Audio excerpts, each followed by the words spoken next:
By now, we all know that Code attacked the Leaf Village, thereby making Boruto come back to save his friends and family members.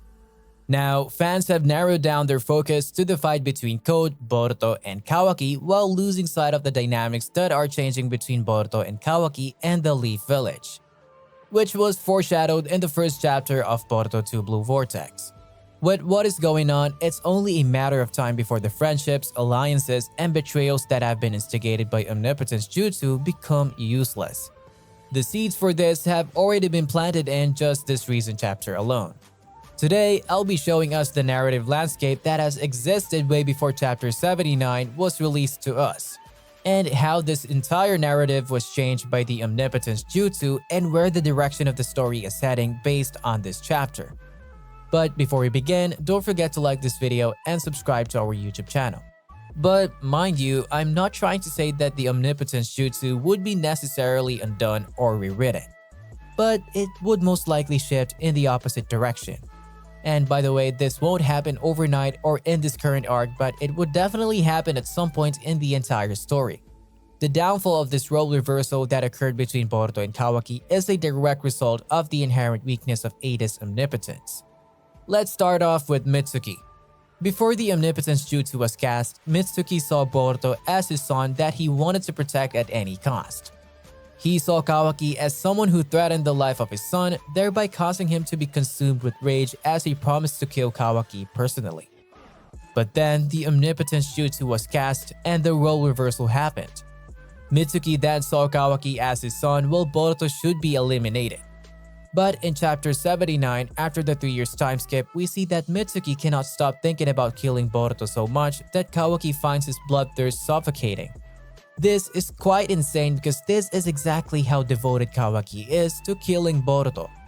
Mind you, despite the fact that Kawaki can sense Boruto approaching even if he amasses a huge amount of chakra, Mitsuki refuses to let his guard down as he wants to protect Kawaki with everything he's got, even if it means killing him personally. Kawaki's response to this is weird and also funny, as he tells Mitsuki to stop following him around like some sick pervert. This reminds me of when Sasuke back in Naruto series told Sakura that she was annoying and she should quit following him. The thing to pick up from here is that the fact that both Kawaki and Boruto in terms of character are worlds apart. Boruto would have joked around and said that Mitsuki is weird, but Mitsuki would have not agreed to that. But Boruto will definitely tell Mitsuki that he's suffocating him or he should stop being around him. Boruto wouldn't definitely think that way because he likes Mitsuki in his own way because they are friends. But Kawaki, on the other hand, he doesn't care about anyone in the village on a personal level. The only reason why he protects them is because they are a loose extension of Naruto. Kawaki isn't all too good at social interactions with others, and Mitsuki isn't also very good at interacting with others, and he tries to learn it from his son, which is now Kawaki due to the role reversal in his altered memories. That's why Mitsuki clings onto Kawaki and observes him like he did towards Boruto. Mitsuki definitely needs a son to know how to deal with life and other people, and he knows this. So this is why Mitsuki's reaction to Kawaki after he saw him was a bit kinda of a shock because he was like, "But Kawaki, you're," before he gets cut off by alarm which announces that they found Code's claw mark, which makes Kawaki to fly off to deal with the invasion and ignores him immediately. The fact that Mitsuki was saying "but" in response to Kawaki's insult is telling us that he's experiencing a sense of shock and disbelief. He can't actually believe that Kawaki is behaving this way. And in this context, the "but" contradicts the memories Mitsuki has of when Kawaki used to act like the sun. Because based on his past memories, Boruto, who is warm and bright, is supposed to be the sun, not Kawaki, a cold and dark person. And this coincides with how Mitsuki finished his sentence, "You're the sun shining brightly on my moon, aren't you, Kawaki?" The fact that we see Mitsuki end his sentence with a question mark implies a sense of doubt or confusion. Kawaki is supposed to be the sun shining brightly upon the moon, which is Mitsuki. But Kawaki isn't a sun, he is more of a harbinger of darkness, someone whose purpose is to take the light out of people. The importance of this is not that Mitsuki would realize that his memories are fake here. What is actually important to Mitsuki is who he views as his son. So if Mitsuki realizes that Kawaki is no longer the son he knows or that Kawaki wasn't even one to begin with, then Mitsuki would have to seek out a new sun to shine upon his moon. And when this happens, if Kawaki opposes or tries to threaten Mitsuki's new son, whoever it might be, he would instinctively oppose Kawaki to protect his new son. And if he ends up realizing that Boruto is actually his son, then he would fight Kawaki to protect Boruto at all costs. And he would definitely try to kill Kawaki just like he did originally at chapters 78 and 79. Moving on to Himawari, Shikadai, Chocho, and Inojin, Himawari is one of the characters we know that didn't switch sides because of omnipotence. Himawari grew up with Boruto and loved him dearly. Even when Kawaki came into the picture, she loved him as a big brother. Himawari and Kawaki has had a lot of bonding moments, from when he saves her from Delto's beam to when he broke her figurine and he was painstakingly puts them back together. She's close to both of her brothers and she had no idea of anything that was ongoing previous to chapter 79. She had no idea that Kawaki had killed Boruto before in chapter 66, or that he was growing frustrated about the whole Momoshiki inside Boruto's problem. She had no idea that Kawaki was the one who sealed her parents, neither did she know that he's trying to still kill Boruto. So even when the Omnipotence Jutsu was casted and there was the role reversal, even though she was affected, she actually had no reason to distrust her brother Kawaki and she had no grudge towards her brother Boruto. For Himawari, what all other villagers thought of Boruto was wrong because the memories she had of Boruto were way different. He was someone who would bend over backwards to try and rebuild her broken face, so he definitely won't turn around to kill Naruto.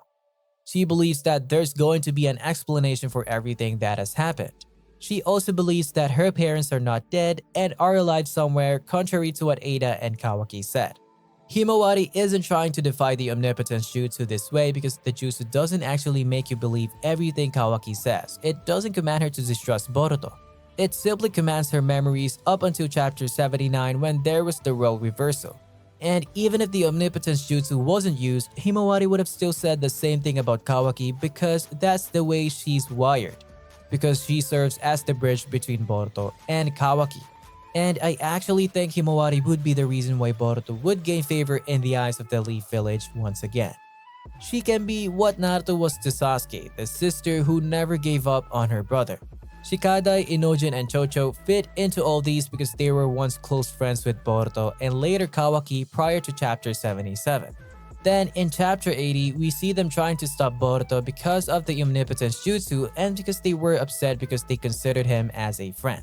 But the trio are fond of Himawari because she's super kind and funny. Also because she's a good friend and sister to Kawaki, who is also their friend in the altered memories. Plus, during the time skip, Inojin, Chocho, and Shikadai trained with Himawari and they most likely became closer to each other during this period. So the fact that Himawari still longs for Boruto would definitely rub off on them. They might not exactly jump to Boruto's aid. But as they watch Boruto fight Code, Himawari worries would definitely be in their minds. So this would in some way change their perspective of Boruto. As for Sumire and Sarada, it seems like Ada and Damon are onto them.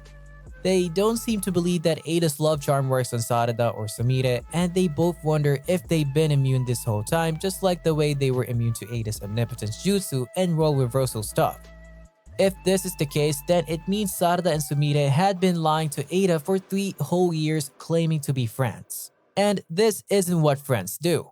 Well, some of them do. But even though Ada wanted real friends, she would definitely not be happy if she discovers that she has been lied to for 3 whole years. This shows us that a rift is starting to form between Ada, Sumire, and Sarada, and with the time, the whole friendship would end up shattering and they would be at odds with each other. And as we all know, Sumire and Sarada don't roll with Kawaki or his goals. They don't like him and Kawaki doesn't like them either. Kawaki has even tried to kill Sarada in the past before because she tried to stop him from killing Boruto. This ends with Boruto saving her and getting his car. Kawaki's inability to listen to others and his willingness to do anything or everything it takes for him to achieve his goal is what made Shikamaru and Konohamaru have their reservations about him.